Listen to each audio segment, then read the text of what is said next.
Not a big deal. Would that mean the occiput's going the other way? Yes, or not, right?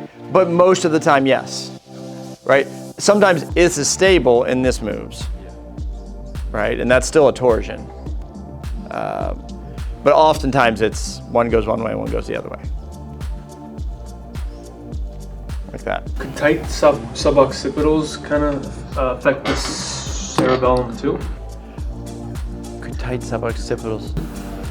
What was that? Do like trigger point maybe? Through trigger points, certainly. Anytime you hit a trigger point and someone says, I feel that in my brain, because they'll say that, it feels like it's inside my head. Right? You're like, okay, it's probably going inside your head. Right? It's probably going inside your head. And then what do we know about trigger point referral areas?